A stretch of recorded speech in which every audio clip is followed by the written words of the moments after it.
Okay, a couple of other questions. One is this whole scare that, call it a scare, but whichever way you look at it, the news that the Anthropic and the Palantir release created. How big a change could such a thing usher in for IT service companies? Not significant. No? I think there's been a high degree of overreaction to this. We've known what the benefits of AI are, what are the things that are going to change as a result. And AI does bring in a high level of productivity, but so has a lot of other technologies over time. And IT services firms have adapted to that. There are greater opportunities created because it's really not just about driving productivity. It's about creating a better customer experience, driving more revenue for companies, being able to do much more than what we've done in the past.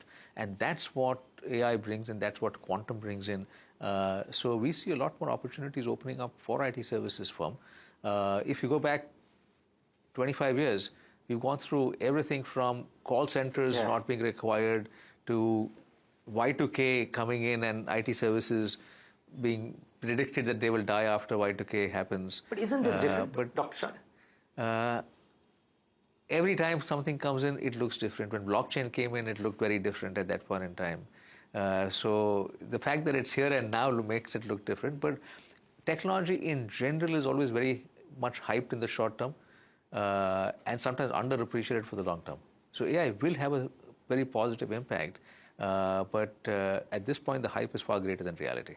Okay, my final question, because we haven't had a chance to talk to you post the US FDA deal done, but even post EU FDA, I haven't spoken to you.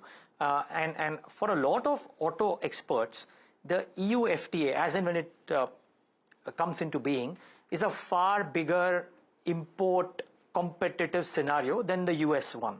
How do you think about it? Because it may kind of coincide with the upper end of the vehicle price range that you might have, and therefore competitive intensity only going up further at that price point.